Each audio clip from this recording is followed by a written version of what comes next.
All right, we are live for the winning agenda with me, Jesse Muleman Marshall, and for the first time in, I don't know, 3, 4, 5 years maybe, Hollis Echo. How you doing, Hollis? I'm well. This feels both brand new, refreshing, and familiar all at the same time. Yeah, well, it's great to see you. It's been a while since I've seen your face. It's looking great. Got some beard going on. Got some hair. Tell us all about it. Yeah, man.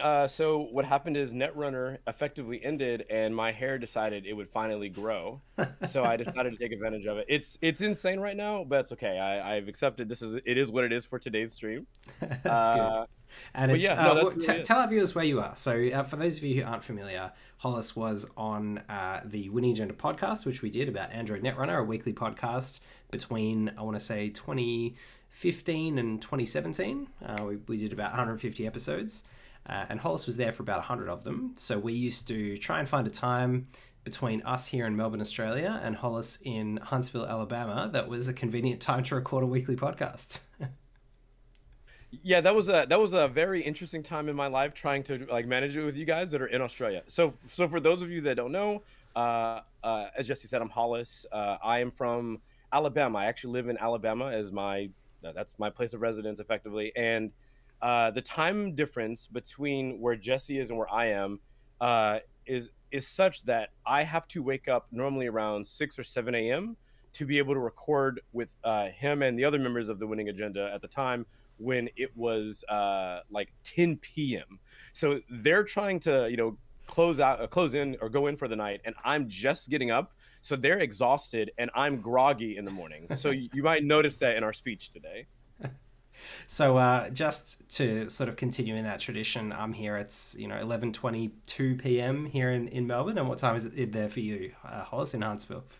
It is 8:22 a.m. 8:22 a.m. So yeah, opposite ends of the day. You're in the future. How does it feel?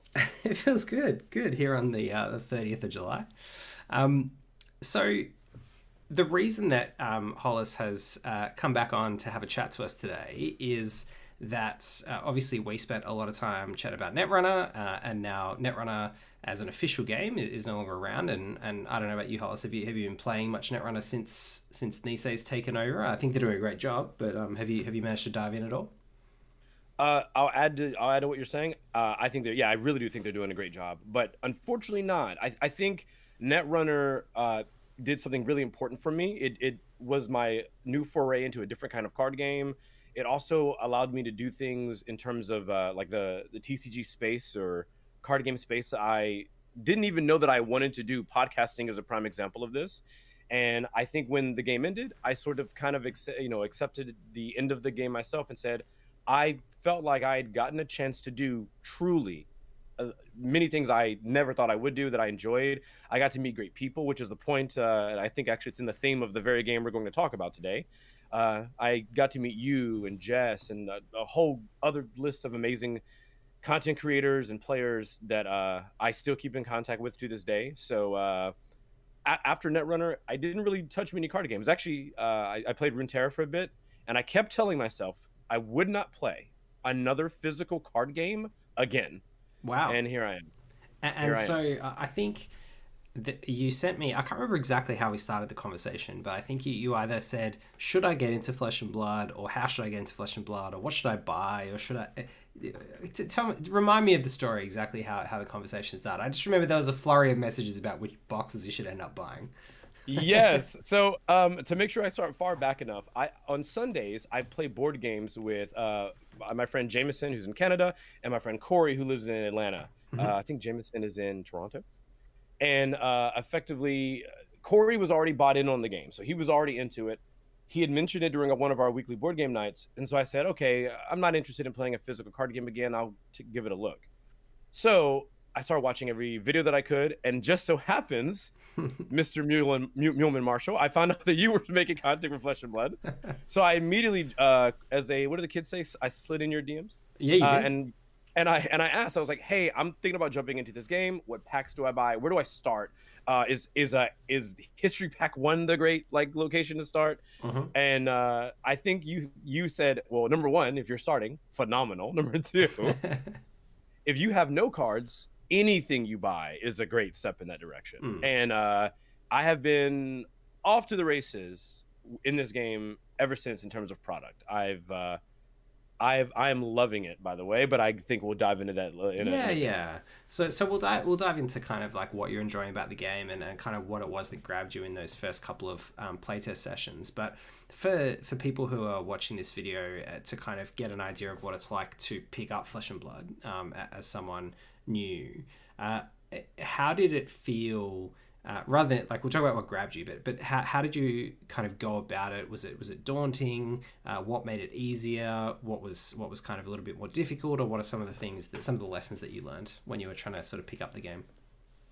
So the first thing that kind of was I hope I'm not overstepping with like the description going too far ahead, but I think that the difficulty for me was understanding the rarity system at first, because it is a collectible card game or a trading card game, and as a result, you kind of need to know what you're, number one, you need to know what you're getting into with that, with what comes with that. But it's also a matter of, okay, so obviously there's going to be the concept of like commons, uncommons, rares, and so on and so forth.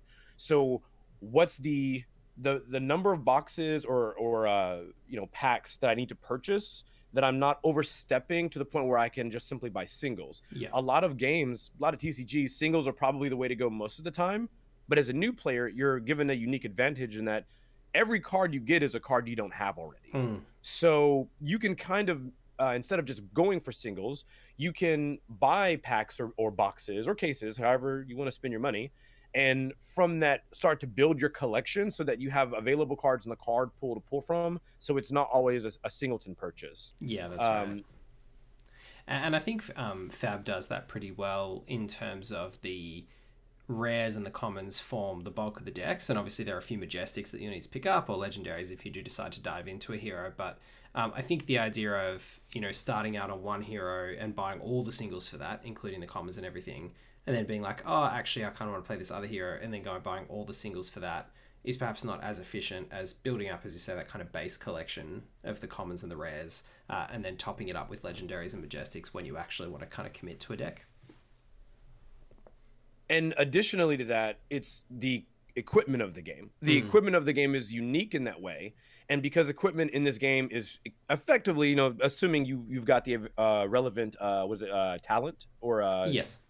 Yeah, assuming you have the relevant talent. Class and talent, yeah. Class and talent, that equipment can kind of be shared around other classes. There's equipment that, of course, anyone playing the game would know are generic, so everyone can use it. So knowing that means that trying to amass a fairly decent collection of cards, sometimes you'll end up getting equipment that can be used across the board or for multiple heroes in the game, and that itself has its own benefit. So instead of purchasing them individually, it's not the worst thing to kind of get things, I guess the term would be in bulk, by buying boxes, things like that. Sure. And so that's, I think, a really good tip in terms of how to get into the game. But taking a step back to that, that first time that your friends Jameson and Corey, was it, who mentioned it to you, said you should get into this game. So what was kind of going through your head? You've said you're never going to jump into another physical card game. Corey's kind of going on about this Flesh and Blood game. You've watched a few videos. What was it that tipped you over the edge to give it a go?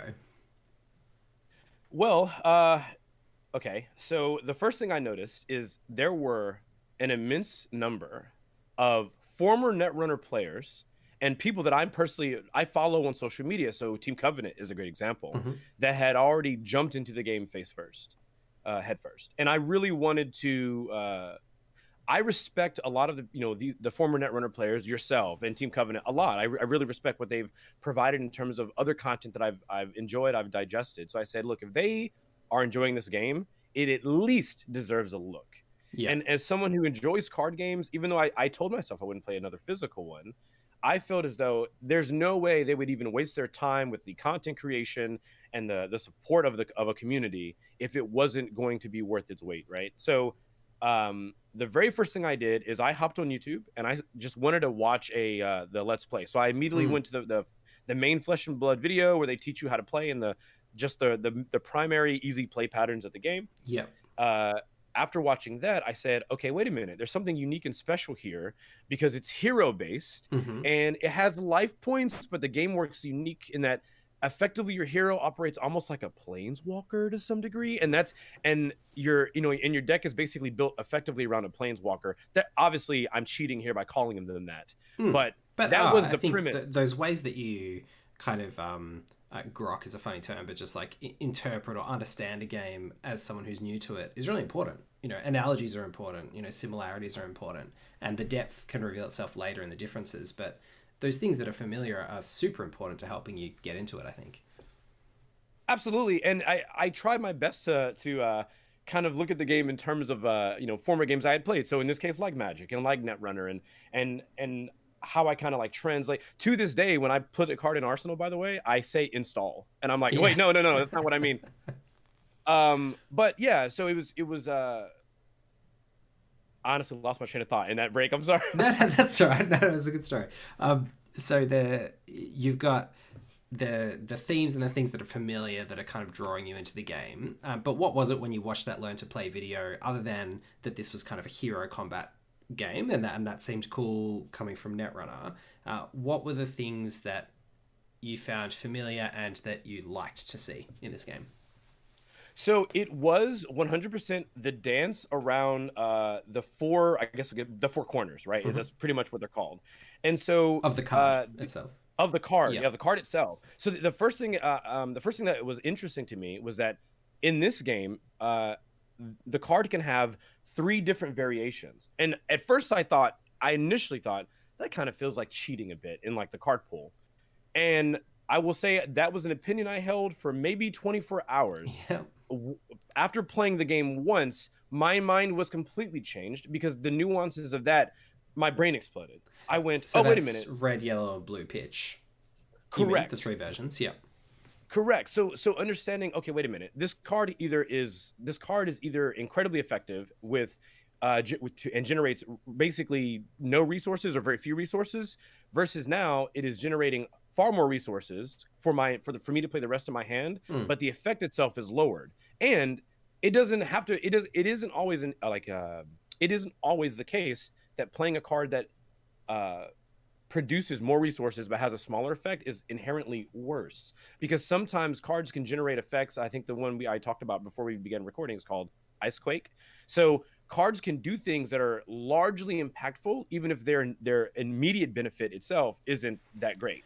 So you can get a card that generates resources but is amazing. Yeah.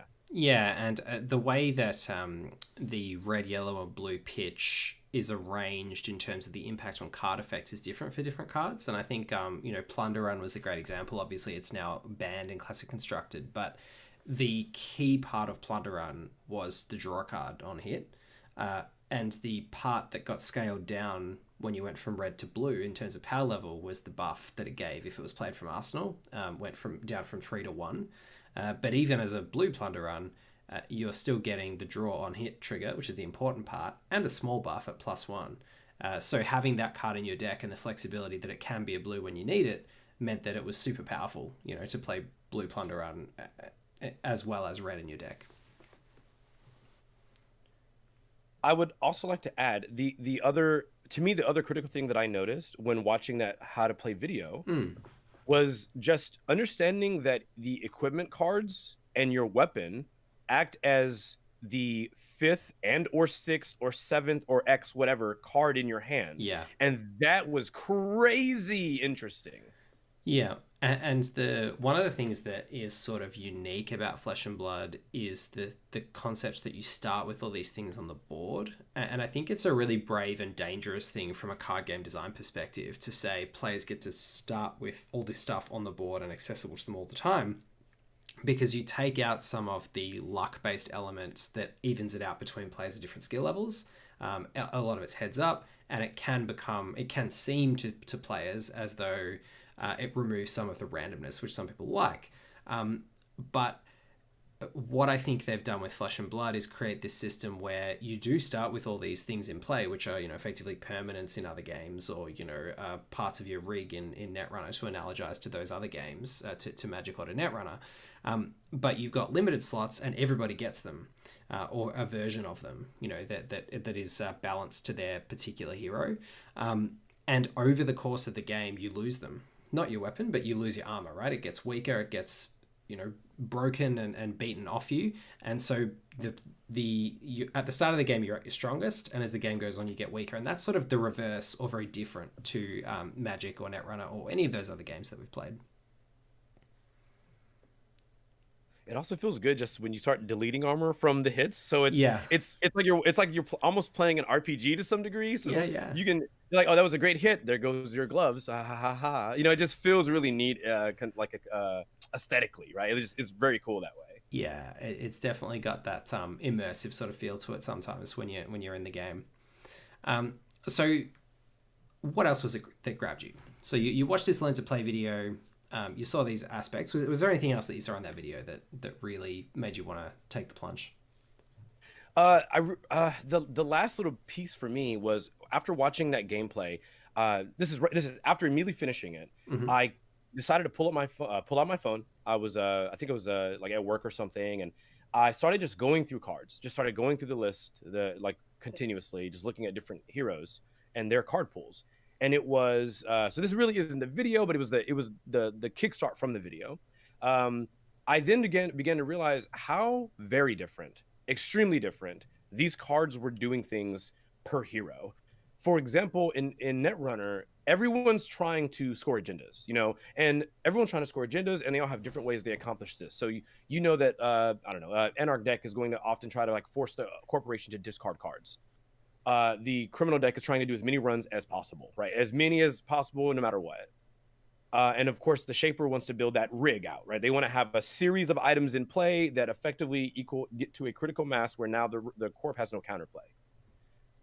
It was refreshing to actually see it again, to see that, but this time at a bigger scale, to see that all of these heroes, all at the time, 15 or 14 or whatever the number was, all were trying to accomplish the goal of reducing your opponent's effective life total, but they all had a very unique and distinct pathway to get there. And it was so different that you do not play one deck the same at all. And I know that seems almost like a sort of expectation, right? Of course, every hero is going to play different, but no, it is significant. I mean, you go from decks that are trying to hit you 3, 4, 5, 6 times a turn to decks that go, I swing once, but when I swing once, you will feel it. It's going to take your whole hand. You're going to discard cards. You may not even get a follow-up turn afterward. It is nuts how different it is. Yeah, absolutely. And I think that was one of the things for me when I first looked at the cards from the game was I didn't, and this was just when Welcome to Wraith had come out, and I think it was between Welcome to Wraith and Arcane Rising, I was kind of like, I can't see where this game is going in terms of depth. Or not that I couldn't see, but I wasn't sure, right? It hadn't dawned on me yet where that strategic depth would come from and how they would bring that in. But I think with Arcane Rising, you had Mechanologist, this hero that's just like the Shapers you were describing, trying to build up items on the board and use them for sort of a long-term advantage. And then you had Azalea as a ranger, which was attacking using these arrows that had to go through your arsenal, and that was weird and different and seemed interesting. And then you had the wizard that just didn't play any attacks and just played all these spells that dealt damage, and that to me started to open it up. And I think in the preceding sets that have come after that, they've just continued to show different ways that heroes can sort of play the game and accomplish, as you said, that objective of reducing your opponent's life to 0. One more, lastly. I found the artwork genuinely beautiful in this game. I know that's something that a lot of people are going to just say, sort of just I could not. The moment I started scrolling through cards, I think the card I think actually one of the first cards I had ever seen was actually Pulverize. Yeah. And I looked at that and I was like, wait a minute, wow, this art is crazy detailed for a card. This is crazy. And it didn't stop. Every card I've seen, I think we'd mentioned Chilling Ice Vein earlier. Beautiful. So much of the artwork in this game is gorgeous. And I know that, that's something that everyone, I think a lot of, when you start playing a card game for a long period of time, you take for granted. Yes. But it's pretty clear that the artwork in this game is beautiful. It reminds me of Runeterra, actually, that the effort into the art itself is just phenomenal. It is. And I was lucky enough, speaking of Pulverize, to meet Federico Massetti, the artist who illustrated that and was at the first Pro Tour. And He's just done some incredible artwork. Like Great Library of Solana was one of his, and yeah, Pulverize, and he did Chain as well, the hero art for that. And it's just, he's awesome. But one of many great artists in Fab, I agree with you. And I think Aria and Everfest and also Uprising, in a really different way, have had just fantastic art and taken it to a new level. Yeah, awesome. So those are the things that grabbed you from the Learn to Play video. And tell us about your experience actually picking up the cards for the first time. And did you draft? Did you play a constructed game, or what did you do? So I do not know if this will get me in trouble, but I don't mind getting myself involved in criminal activity. So basically what I did was I proxied immediately. Oh no. So the first thing I did was, of course, it's a trading card game. It comes with a cost. And as someone who was apprehensive already from starting from the jump, I knew there were products I could purchase, but I said, let's do as cheap as we can. Let's find like proxy decks. And it was also that and I might just say, Hollis, as well, like early on in the game, Tabletop Simulator, especially during lockdown, was a great way for people to be able to play the game with each other, but also to learn it. I mean, in the early days of the game, not everyone could get access. I mean, when I started playing, you couldn't even get Crucible of War cards because Unlimited hadn't come out yet. And first edition was all sold and gone. So there was this period of time where you actually just couldn't get those cards. So, being able to play on Tabletop Simulator or Proxy and play with some friends around your kitchen table was pretty much the only way that you could do it. So yeah, I don't think anyone would take that away from you. Obviously, no proxies in tournaments, but yeah, at home, do what you want. Thank you so much. Yeah, no, I hope. Yeah, never. Obviously, not a tournament. Goodness gracious. But no, yeah. So, we found out about TTS a little bit later because we did not know there was that had yet been incorporated into TTS. But yeah, we went to FabDB. We found some competitive decks, or a few competitive decks and some starter decks. And we basically printed those proxies off, spent the enormous amount of time cutting them, sleeving them. But we tried the game. And I want to say it took one game, a single game, before I think my local group, which consists of my friends, Corey and John, shout out to them, that one game. And immediately we said, there's something here. There is something unique. And this feels like the kind of game that we're going to enjoy. And from that point, it was that quick, a single game, and we were all in. It was almost unanimous. Like, yep, this sounds like a game. It feels like a game we should be playing. The game feels great. It plays well. We can see the nuances. The heroes feel incredibly different, as it's basically confirmation from looking at the card pool. I was significantly worse compared to my friends in learning the game. Had they played before, or you were all learning at the same time? All new. We were all learning for the first time, and kind of like had watched the same videos. So we all started with the same level of knowledge beginning, and from that point forward, I want to say immediately one of my friends went and grabbed every Blitz deck they could. Another one of my friends went ahead and purchased a box immediately. I think it was the first box was Tales of Aria first edition, and then when I found out they jumped in, I said, well, I'm gonna go buy a box. So I went and bought a history pack box and then a Tales of Aria box. And fast forward multiple boxes later, within a very short time span. Yeah, I could definitely see a couple of Monarch boxes on the counter behind you. Yeah, yeah, it did happen. And from that point, I think we've kind of all begun from the jump of sharing our card pools. So when we knew there were local events, we said, okay, what are we playing? What's everyone going to be playing? Are you playing Briar? I'll play Lexi. You play Briar.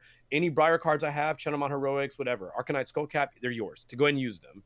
And we kind of just shared that card pool, kind of do our best to keep track of what we had all let people borrow. My friend let me borrow the New Horizons, and from there we just started playing events, playing on TTS, learning more about the game, and our own group chat has become more active. And it seems like the main thing we discuss and talk about is Flesh and Blood.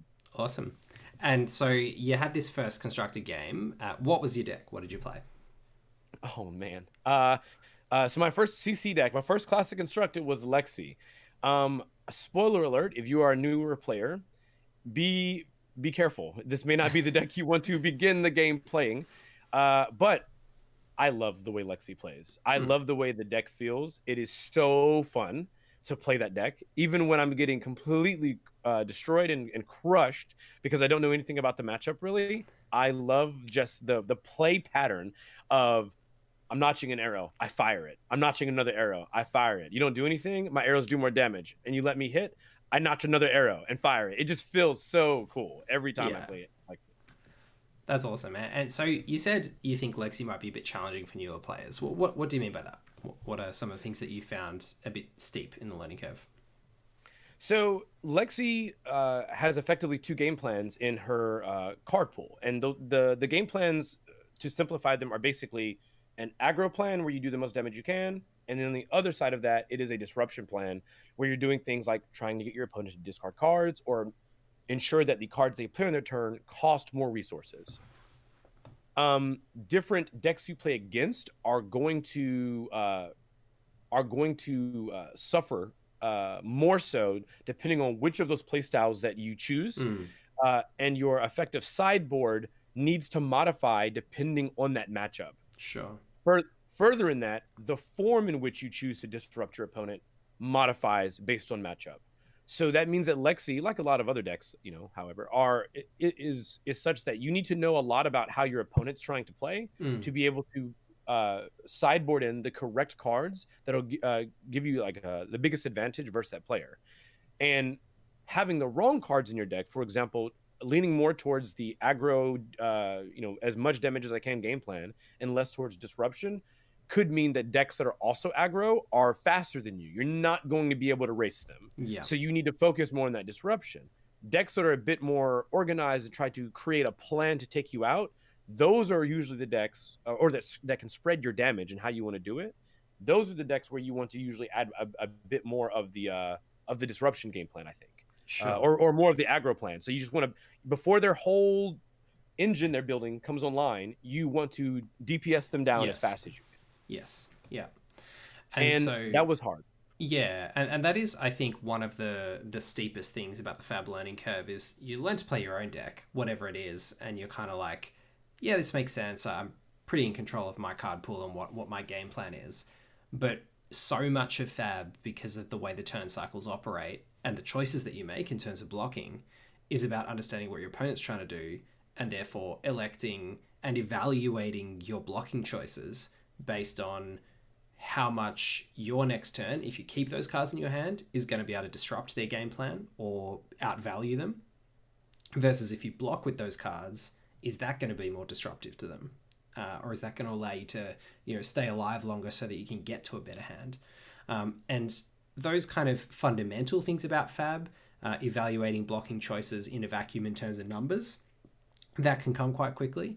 But understanding it in terms of the kind of macro game that you're playing against your opponent, over a number of turns and over game plans, that's where that next level I think comes in. You learn a lot, and actually props to you, because I saw the video that you did about who's the beatdown, or effectively Mm, understanding the shift of tempo in a trading card game, but you focused it there on Fab. And even when we played Netrunner, I remember this was a conversation you were having, and it's mm, still relevant, right? So there are some hard things you'll learn in the game just from, if you're a seasoned card game player, you'll know just by looking at cards. But if you are not someone that is keen on this, if you're not used to playing card games, you won't immediately know this. And in terms of tempo for a game like Fab, you know that cards can block often, most of the time, for 2 to 3, with rare exception. mm. So, but attacks in the game, trying not to go too far in the weeds, tend to often do somewhere between 4 to 6 most often, 3 to 6 most often. Yeah. So knowing that pretty much means that if you know your cards in your hand can only block from 2 to 3, but the attacks are doing 3 to 6 on average, that means that you can fully expect you'll never be able to fully block the damage your opponent's going to do. So you're trying to math out what's the most amount of damage that I can block from my opponent, so that, as they whittle my life total down, I still have cards available to lower their health more than they lowered mine. Yes. And this is a shift that you are playing. This is something that you are balancing out every turn, every single turn. You're making, and sometimes you're also evaluating, okay, can I take more damage here not blocking at all, or take less damage, blocking more, because out of the cards that I have, I can only do X, or I can do a maximum of X, or have some card effects that slow them down on following turns. You end up in a scenario, and this is, I'll even use Lexi here. Often, I found myself in scenarios where I'm looking at my hand going, is it better to do 3 damage but create 4 frostbites on this turn and blocking with 2 cards? So I'm starting my turn with 2 cards in hand. Yep. Or something like that, versus taking 12, effectively taking 6 damage, versus keeping my entire hand of 4 and taking 12. Yes. Is that going to generate the same amount of momentum? Because on their turn, they're going to be able to do so little just with 4 frostbite that now I can throw my cards away, because the follow-up turn after that will do more damage to them, versus me trying to do more damage and still they're going to keep their full hand of 4 regardless, right? So this is a thing you play with. And maybe I think that's a great example that comes up so often with Lexi, where you can go, okay, so I think they're going to present me 12 on this turn. I'll look at my 4 cards. I've got not a great hand. Like, there's no 3 of a kind. I've only got 1 arrow, and I've got a couple of buffs. Would I rather so the downside, and this is one of the things where Rager can come back to bite you, your buffs generally only block for 2. So if you choose to take that turn as your block turn, you might not be blocking as effectively. And if you come back with nothing the other way, they get another 4-card hand, right? But as Lexi, you've got this opportunity over multiple turn cycles to build up to a 6-card hand in the future, which might be a more powerful one. So maybe you have a few choices. One is you can block, yes, a little bit more inefficiently rather, because you've got buffs rather than 3 blocks. So you've got 2 blocks rather than 3 blocks in your hand. So you might say, I can block a bit of the damage. I want to have an arsenal next turn. Like, that's my number one priority, so I can build towards that 6-card hand. But I also want to see if I can sneak in an arrow. So maybe I've got a tunic counter, which is going to let me load this endless arrow next turn. So, that's a 1-card attack for 4 with a decent on hit. 1 card is going to be my arsenal next turn, so that leaves me 2 cards to block with.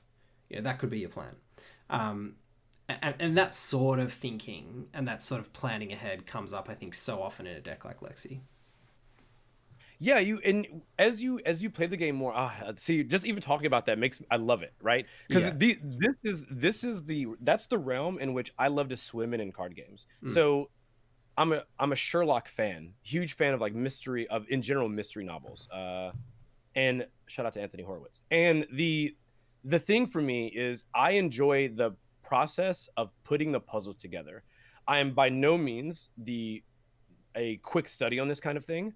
In general, I would say in terms of like the people I normally play games with, I'm usually behind the curve. I'm usually a bit slower in understanding it. That doesn't take away from the fact that I enjoy putting the puzzle together and trying to like find or at least learn those nuances to where, just as you described, you're going, well, it might be fine to less efficiently block and do a setup turn and simply just go for a tempo play that slows them down a little bit on the following turn, because my follow-up is going to be a lot bigger than what's doable on this turn, on this particular turn. And I feel like that's really the fun part of Fab, like trying to figure that out. And then you get to these situations where you're like, I'm going to take a risk and take the damage here, even though my attacks are not amazing.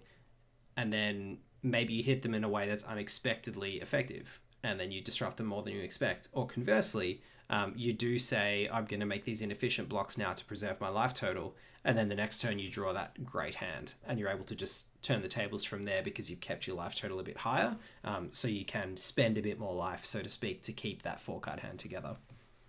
Yeah, and I know we've sort of like gone on a tangent here. Yeah, but it's even present. It's even present in just like the way some card effects are provided, right? So you want to avoid getting hit by cards that have negative effects that are going to persist on on my turn, right? Yes. So an example of this is there is a card called Fatigue Shot, and Fatigue Shot says when it hits your opponent, or if it hits your opponent, their first or their next attack, or the first attack on their following turn, the base damage of that attack is halved. It might be the case, and I think the card does 5 damage in red. So it might be the case that they would be willing normally just to take the 5 damage. It's not a big deal. And in fact, if that's the only arrow I shoot at my opponent, if it was just a base 5, they would not care. But depending on that hero they're playing, I'm going to just pick and say they're Bravo, right? If if they have cards that have high base attack and they're only ever attacking once, maybe they're attacked to 7, right? They'll look at that value proposition and go, well, hold on. Normally, I would just keep every card in my hand, but if I take this damage, the card I would attack you with would actually do half the damage it normally would. So is it better just to use a card that would block it entirely, or cards that would block it entirely? And now you're actually, you're presenting a challenge, right? You and your opponent are almost like you're in a negotiation. I love that. You're in like this, you're in a parlay where you're saying, I'm coming at you for 5. It's not a lot of damage, but it will slow your tempo if you take the damage. What do you decide? What do you side, Sort or Madam, or what have you? And though your opponent is on their end trying to make a decision, they're like, I don't know, is it worth it? And they're playing the same game you're playing. Yeah, and those little moments where you have that interaction and those little mini games. When the very first video that I made on the channel about Fab was a chat with Stephen Woolley from Team Covenant, who you mentioned earlier. So shout out to Stephen and Zach, who I did a bit of testing with before the first Pro Tour. They've both been amazing, and like you said, they were an inspiration to me in terms of getting into the game as well, seeing their content.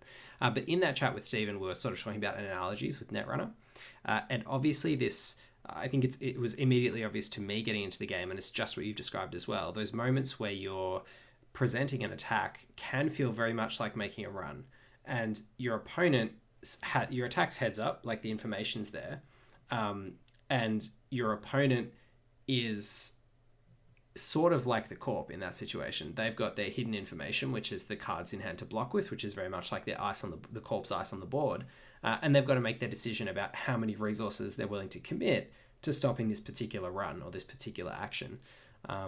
And that was very much at the core of what made Netrunner a fun and interactive game, and I think it's the same for Fab. Do you find any of that in terms of sort of harking back to that Netrunner feeling of making a run?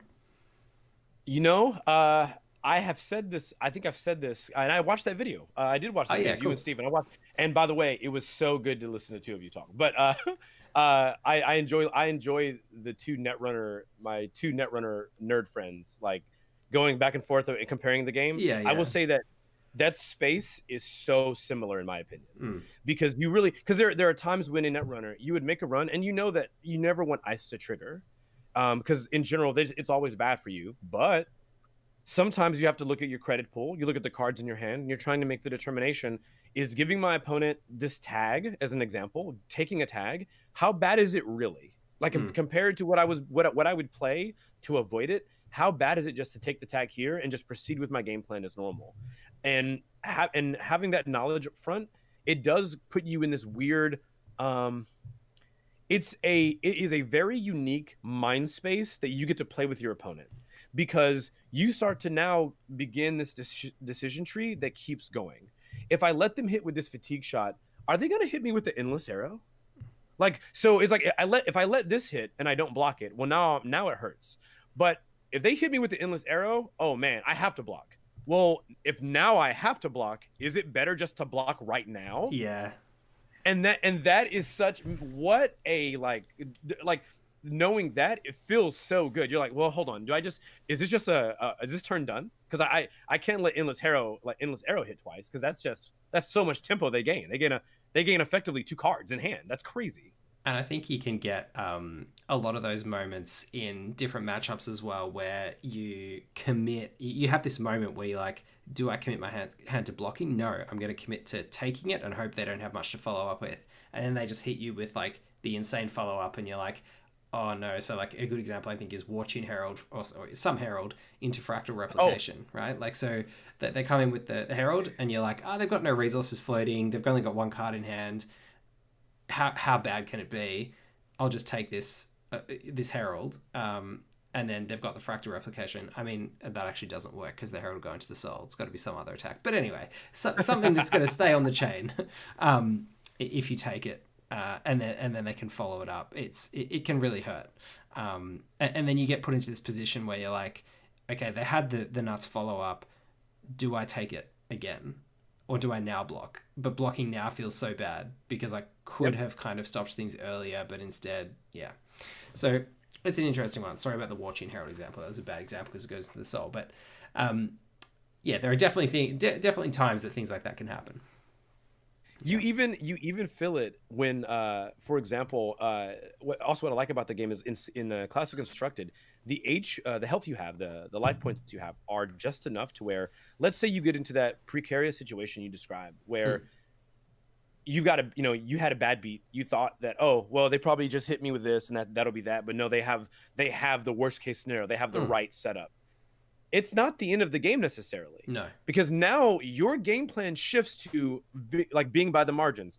I need to squeak out just enough and it be just annoying to where you want to now give me cards because you want to either make... So you're playing a new game now with your opponent. So you're behind, I'm going to pick a number, 18 life. This is actually common versus Fi, I think, right?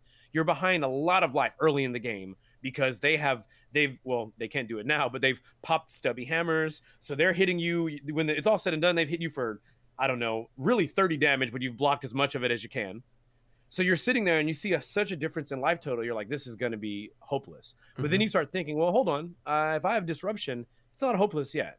So I know that they're going to try to hit me for these other big attacks. So, okay, on my turn, take 8, but now you have... Now, in this case, you have 3 frostbite. So it's really, or 3 or 4 frostbite. So you blocked with 1 card, you've had 3 frostbite. It's going to be very hard for you to play any more than 1 card in your turn. Okay, you played your 1 card. I'll lose tempo and block you out. I still have my 3-card hand. Have some more damage and disruption. So you go from like your opponent may hit you for a big 25 damage, but you shifting your gameplay around it changes how that goes now. So now you can go, I don't hit you for 25. I'll hit you for 8 and make it so you can only play 1 card. Go. Totally. And you can also have those moments, and unfortunately Lexi ends up on the wrong side of this, and so do Runeblades from time to time, where you do get ahead a bit, and if your opponent's got enough block 3s in their deck, if their average block is around 12, they can start going into that defensive mode, right? And this is where the flavor of Fab can also feel really evocative. You've got them on the back foot, they've got their arms up and their shield up, and they're just trying to defend themselves and parry all those blows away, and then next minute you run into this hand with no arrows, or the Runeblade runs into this 4 non-attack hand, right? And then all of a sudden the hero just can flip it back on you. You do nothing much on your turn, you arsenal a card, maybe attack with your weapon, and they say, okay, now's my chance, and then they just flip it on you with their 4 cards. And making sure that this is where that kind of game plan things comes back into it. Making sure that if you are the hero who's on the wrong side of that life total differential, you understand what your pivot options are. Like, what's my out? What's my chance? If I am going to have a chance to get back into this game, what does it look like? And how can I then play to that?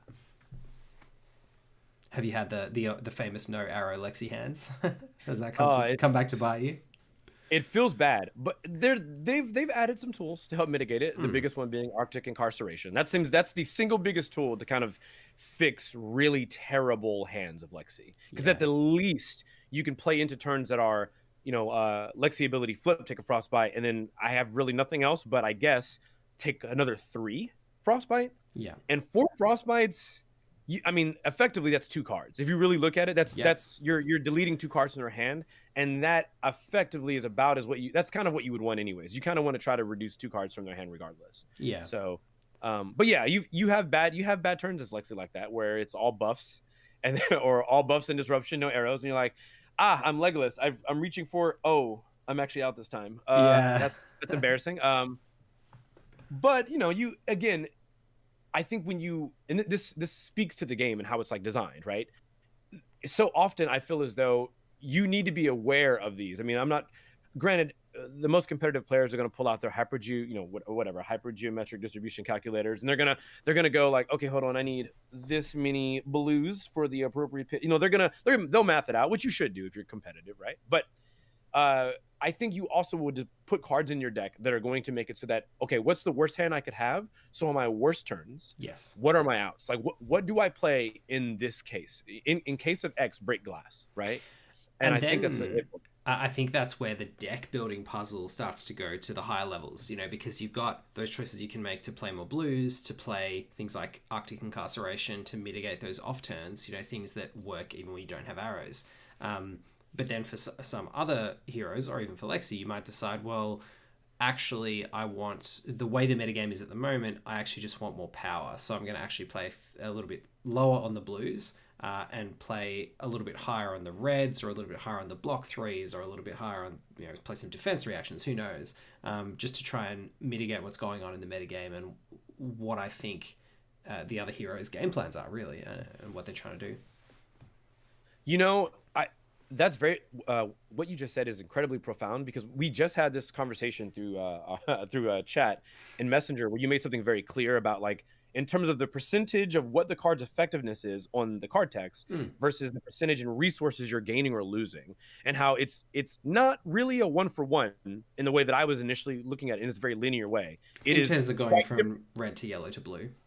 Correct. In fact, it's vastly different, and it's very different, and that completely changed the way I review sort of the calculation of cards. Again, I'm pretty slow to the take on these things, but I love learning those kinds of nuances. So your curve. So I'll look at other games I've played, like in the terms of like Magic, right? Your curve is designed from the mana that you place in your deck, and it's dependent on the draw.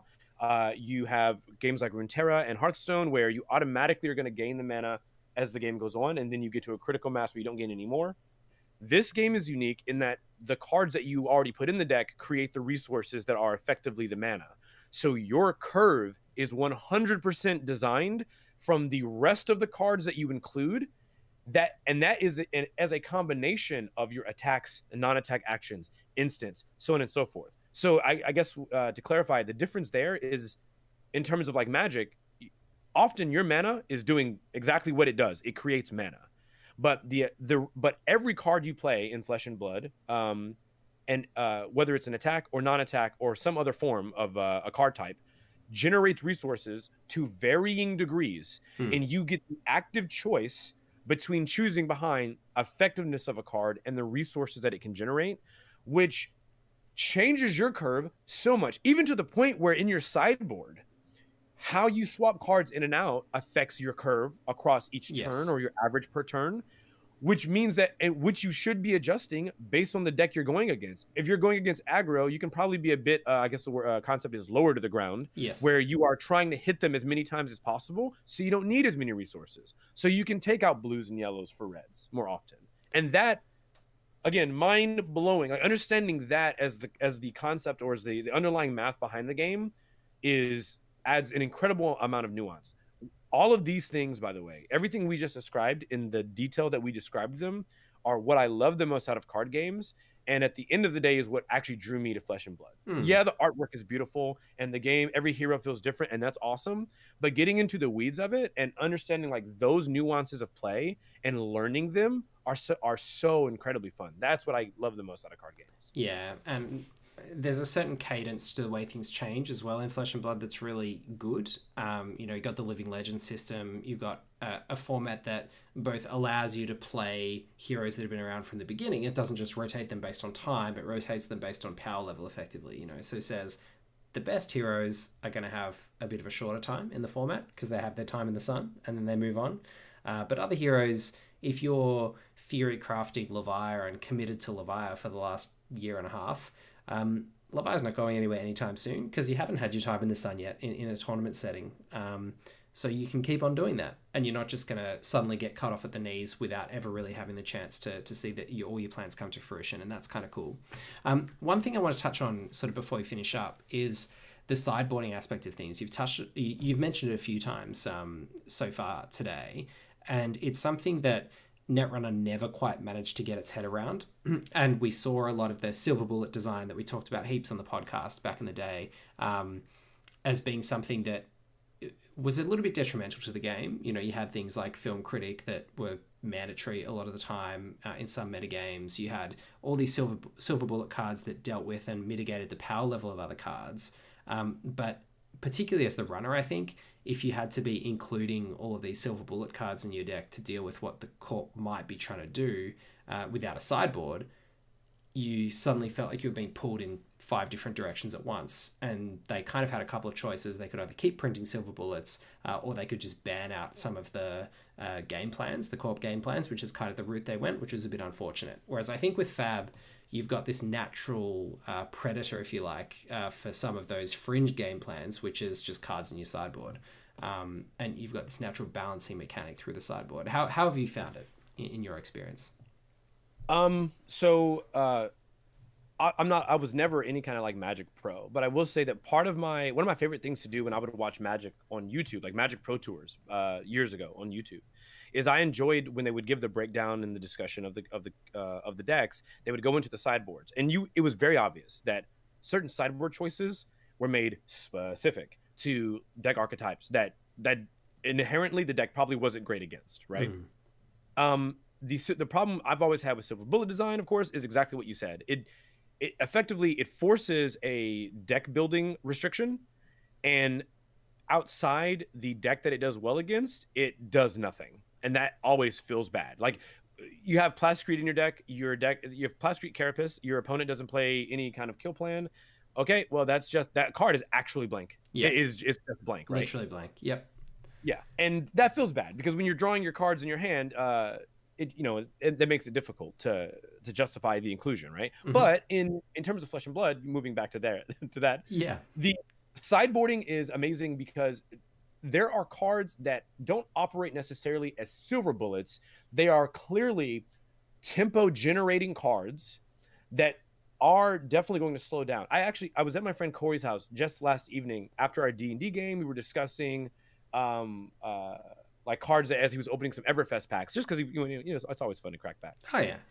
And he pulled out a card that was an arrow that I have never, ever, I don't even think I had ever given the card a second thought. It's called Timidity Point. Timidity Point, yeah. Timidity. Very strange word, timidity. Yeah. Timidity, yeah. Sorry, I thought, yeah, not timidly. Yeah, yeah. And what it does is it simply says if it hits, your opponent's attacks can't gain dominate on the following turn. Yeah. And I thought about that, and I was like, the only faction that really does this is Guardian. That's it. Like, and there's already a meta card for that. There's already a card to help with that.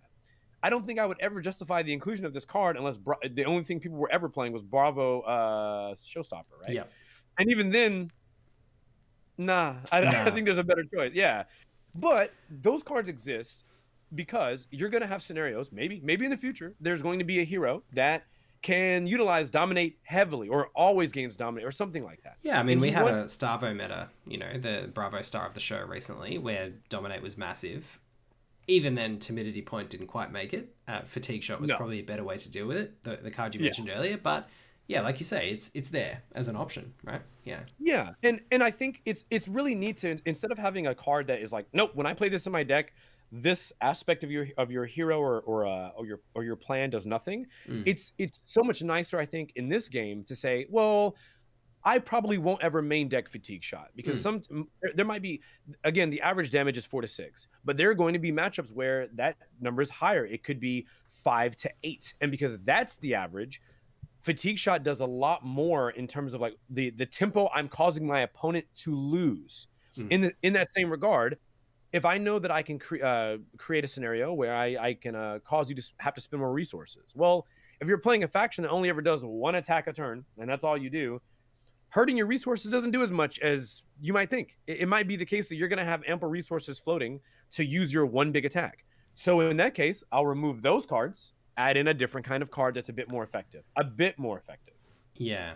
I do love that aspect of sideboarding. And I think the way you described Fatigue Shot there is really good. It's almost like in some matchups... Your voice cut out for a second. I'm so sorry.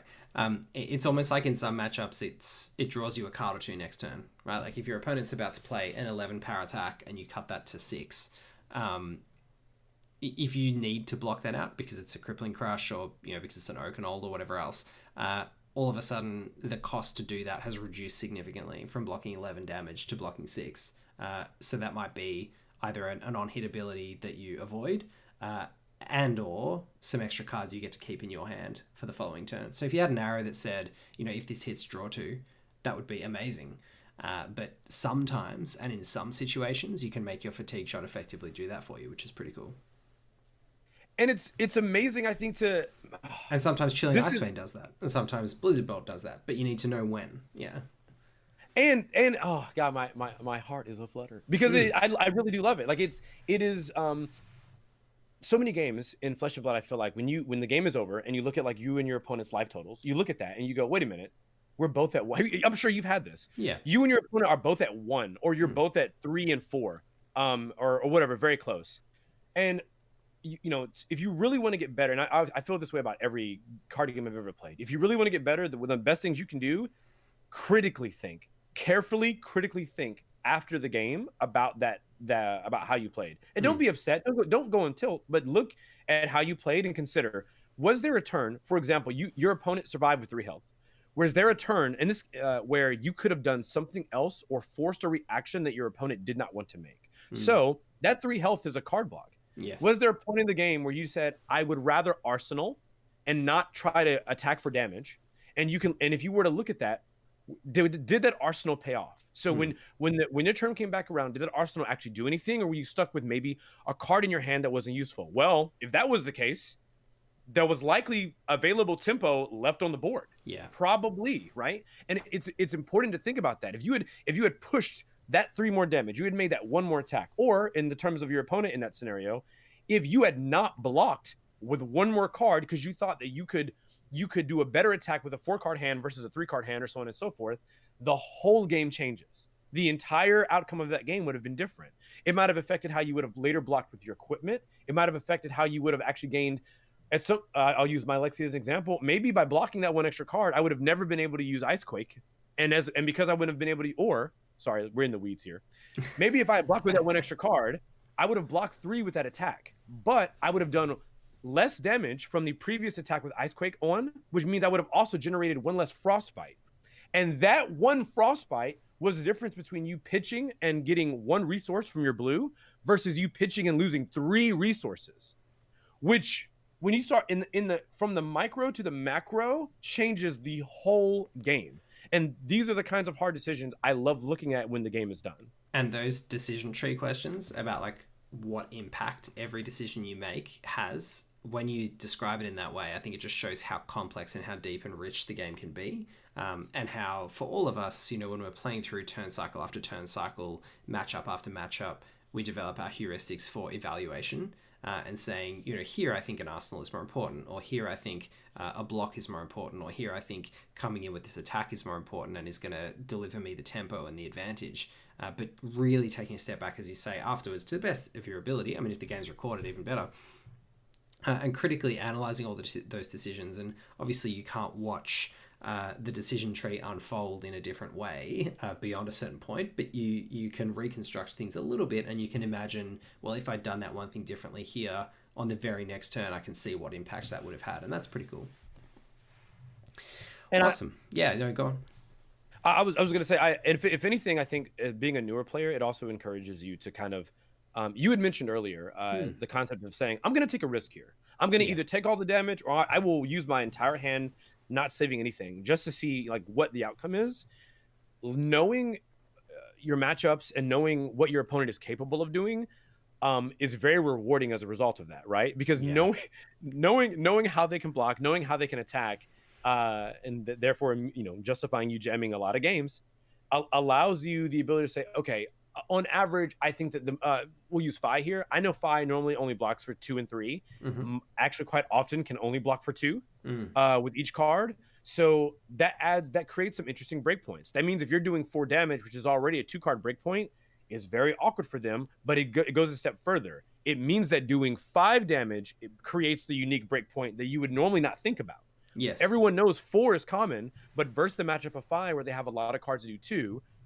Things that do 5 damage, it changes. Some of their better cards block for 3, and they generate a lot of go-agains. So if that's the case, if you're doing 5, it makes you really awkward. You're forcing a card that blocks for 3, a good attack in their hand, to go on the following turn unless they want to take that 5. And that, like, knowing those matchups versus, say, you play Guardian and everything blocks for 3, right? Yeah. Or conversely, in terms of your own blocking choices, my opponent's presenting this attack first. Am I going to block this one? What else are they likely to have on this turn?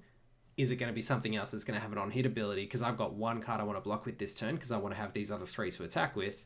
should I block this one or should I block the next one? You know, those sort of really little decisions and little advantages you can get just from knowing the matchups and knowing the card pool. And that, I think, for other card game players is very much like in Magic, understanding what counter Magic is in the format, or in Netrunner, understanding what ice is in the format, you know, and what ice that faction could potentially be playing. And you get to the point in Netrunner quite quickly, I think, or at least after playing for a little while, where you can go with this number of credits that the Corp has, being the player that they are and the faction that they are, I know every single ice that they could possibly have here. And I think it takes a lot longer to get to that point in Fab, you know, to know every single attack they could possibly have in the particular situation. But you can absolutely get there. And once you do, you have a lot more command over those situations in the game, and your ability to evaluate them goes up significantly.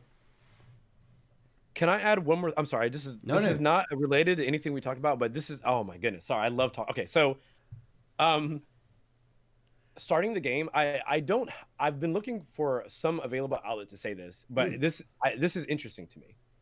Starting Flesh and Blood, I encountered something I've rarely seen, and that was an incredible amount of internet vitriol just to begin the game. So I'm not, obviously, like, yeah, so not to really call, obviously I don't have anyone that I have anything negative to say about. It's just, you know, the general opinions that I see online, at least starting, seemed rather negative because they were older things from when the game's released, right? Yeah. So there were a lot of people that were talking about the collectible element of the game and how the pricing of the game was a bit absurd. I will say that while it didn't stop me from playing, it gave me initial apprehension as I began to look into the game after my initial excitement. Because I looked at some of those opinions and said, wait a minute, how much do these cards cost? Like, this seems very expensive and cost prohibitive. And then, you know, don't get me wrong, it is a collectible card game. It's a TCG, so the cards cost money, right? Like, there are cards that are going to be expensive. But I feel I was a bit misled in terms of the information provided. Cards like equipment, I always want to put this out there in case someone hears it, right? Equipment stays on the field unless, you know, it gets used, and then it kind of goes off in its own. It gets discarded, but whatever, people keep whatever. But it starts in play, and you have it every game. It starts in play, you have it every game. The best equipment in the game can be very expensive, and I'm talking in terms of hundreds, right? Some of the equipment can be $160 as an example, but that card is never shuffled. It's often used across multiple heroes. So the card effectively will maintain value as a result of never getting riffle shuffled. It just kind of, if you want, you can stick it in a top loader or whatever other form you want to, and it just kind of stays there. And it's usable across multiple heroes, which is an incredible value compared to all the other collectible card games I've ever played. In that the card is not only shuffled and therefore is going to be damaged as a result to some degree, but it's specific to the deck. In this case, there's equipment that can be used across the board, and the effective value of the card is protected, which is amazing. Yeah. Outside that, there's so many the cards that go in your main deck, for the most part, I feel are relatively inexpensive comparatively. I mean, the bulk of the deck. Yeah, like the game is shifted to where it's more of, in terms of pricing. And I just had this conversation again with my friend that was cracking those bags. It's more of a player's game. Cards are more expensive now based on how the level or tier of the deck that's being played that the card goes in, or the level of tier of the card based on the deck. So, and also cosmetic upgrades, you know, things like the cold foil dragons, for example. You know, you can have a literal free, like, you could go to any game store and you could get a invoke Kyloria probably for free. You could just say to them, can I have an invoke Kyloria? And if they have one, they'll probably give it to you for free. But then you've got a, you know, $30, $40 cold foil version, which is functionally exactly the same, but that's something that is basically a cosmetic upgrade. Yeah, exactly. And I would say, while, you know, as a CCG, it does have a financial investment.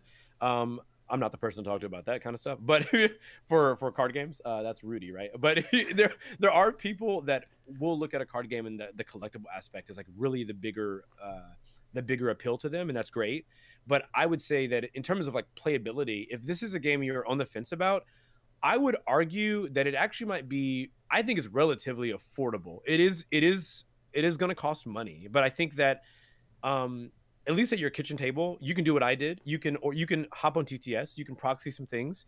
I know that in my local meta, barring the tournaments, right, for like regular armories, and maybe I don't want to get anyone in trouble, but even for armories, when we would show up with my local group, my local friends, we would tell them we're brand new. We just quite literally don't have all of the cards yet. Some of the cards are on order, they're on the way. And we said, is it all right if we play with proxies? And they gave the most measured, perfect response. They said, we would rather everyone play with real cards. Of course, we want you to support the LGS, all of that. But in terms of getting butts in seats and, you know, making sure people are welcome in our community, if you got a proxy or borrow, sure. You know, if there's a major tournament, obviously that's not okay, right? But we want to see people out and able to play. We don't want that to be a barrier of entry to get into the game just for regular league nights. I think I've never seen somebody come to an armory and say, hey, has anyone got this card I can borrow? And nobody helped them out. Right. You know? Right. Yeah. I mean, for the most part, you're only playing one deck at a time. And I feel, you know, given the fact that this is a collectible card game, a lot of people are, you know, you're all in the same gaming space. They seem fairly comfortable with allowing you to, you need New Horizons. Well, you're going to play only 3 games with it. Just sit it on the side of your table. You're good. Yeah, exactly. It's good. So any final thoughts, Hollis? Anything you want to wrap up with for people who are looking at maybe jumping into the game? Anything you want to leave them with? I would say, number one, go into it's a CCG. So go into it knowing that it is an investment, but also go into it like humbling yourself. This game is very difficult. I know I say that about every card game I've ever played, but this game, again, we talked about that decision tree. This game is incredibly difficult. And I think that game after game after game, turn after turn, there's going to be a lot that you can learn that you will realize you either misplayed, made a mistake on. Do not beat yourself up. You have to learn those nuances like any other game you would play. And sometimes that means, you know, again, humbling yourself and saying, okay, I was not aware that this was a counterplay from opponent. Add that to your list of knowledge and say, okay, I've got it banked. It's right here. So now that I know that this deck can do this, okay, I know that to kind of expect that. And that's okay. That's a part of learning. My first time playing against a wizard, I did not know that they could math out using an advanced calculus how to hit me for 15, thinking that I was going to survive. I thought I was winning the game, and they said, no, actually, you're dead. They said, actually, I think their words were in response. And then what followed was 10 minutes of them mathing out how to win. And I was like, wait a minute, I in the middle of my action, you ended the game. Yeah, I did not expect it, but that's how they play. Knowing that, yeah, every single time. But no, it's a phenomenal game. I think that if you are a person that came from Netrunner, honestly, if you're coming from any card game, I think you will, when you play, you will appreciate how this game plays significantly. And if that isn't enough to get you, I honestly, I'm gonna be spicy with that. I think that if playing the game a couple times and understanding those nuances, if you've already come from another card game, if it's not nuanced enough for you, I would almost want to ask you if you are missing something in the nuances of the other games you are playing. Because to me, the nuances are they're so abundant. I don't know how you could play another card game, come to this, and not immediately begin to see the complexity embedded within this game that make it interesting. Wow. Sorry. It's a beautiful note to end on. I love it. It's an invitation. And I think, let us know in the comments below if you're a new player, jumping into the game, what your experience has been, if you've had similar experiences to Hollis, if you got anything you want to chime in with. And Hollis, thank you so much for getting up early on a Saturday morning to join us. I really, really appreciate it. I'm happy to have spent it with you, Jesse. And also, it's a beautiful day out here. I know that you're going to have a great evening, so I hope you have a wonderful rest as well. I'll see you at brunch. I'll just get on a quick plane ride. I'll have brunch with you in the morning. That would be so lovely. All right. Thanks, Hollis. We'll see you next time.